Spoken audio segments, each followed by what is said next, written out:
Harlon frowned. He'd been recalled to give testimony at the Galactic Union's History Symposium. It was a yearly conference where every species could show their newest archaeological finds. It lasted a few days and rarely had anything of note. Until now. In just a few short hours, his species would be giving conclusive evidence that yes, the Marlov Empire had fought against a Deathworld species. That news alone would shake the galactic community, but the fact that the humans, who they would not name, had technology beyond that of the Elders would be icing on the cake. Hours later, Yaddo, the historian Harlon's government had chosen to make the announcements, was busy going over the evidence for the gathered historians when Harlon's terminal beeped. It was a personal call request from the Makar delegation. The Makar were among the elder civilizations. In fact, most of the elders considered them the eldest, a title they stalwartly refused, saying there were older civilizations.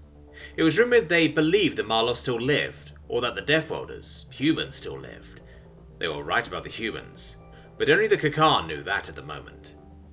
In an effort to stay awake, Harlon accepted and blinked in surprise, but not a historian, but the Makar senior ambassador.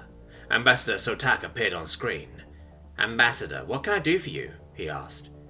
"You found a Terran world," Sotak said. Harlon blinked in surprise. "We haven't given a name to the species whose world we found." "That was not a question, Captain Harlon. It was a statement. You found one of the human worlds," the ambassador replied. "It is the only way you could have found the information you have." How do you know these words?" Harlon asked. The ambassador's eyes light up. "So you do know their names. You've chosen to hold that back. Interesting. We would like to make a pilgrimage to their world, to honour their sacrifice.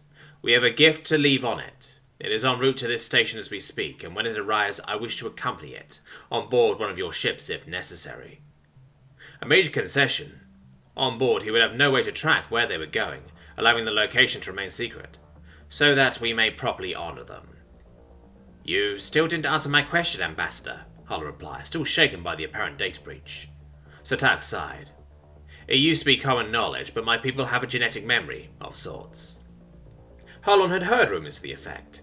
There were rumours. "It's not like we know everything our ancestors knew. Certain events were so important they embedded into our very DNA before we discovered genetic manipulation. The more of us who witnessed it, the longer it would last. We have memories of the first Marlov to set foot in our world, and the last Marlov to die upon it at the hands of the humans. We hide this from the Marlov, and after the humans left, we began to breed to save these memories." Harlon swallowed. "You have memories of humans?" "We do. We discovered technology to isolate these memories, to read these memories, to play back these memories, and even re-embed these memories so they are never forgotten." He paused a moment. "When we first developed this technology, we held a species-wide vote on what memories should be preserved at all costs. There are three.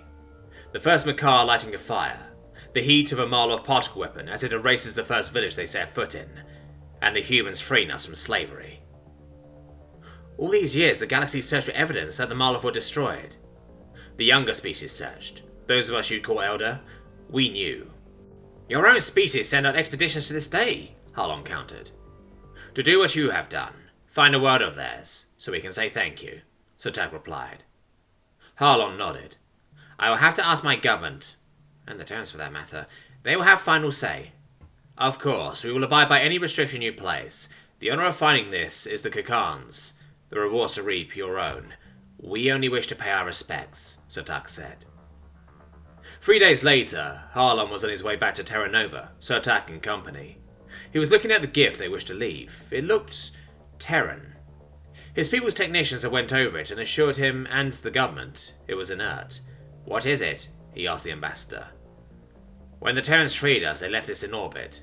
It was a testimony, they said. Sadly, before we reached orbit, its power cells died. We never learned what its purpose was. We wish to return it to their worlds." Harlon nodded, wondering if Guy or General McComb would know what it was. "Do you wish to see, Captain?" "See what?" "The memory, of course." "Of the humans?" he asked excitedly. How?"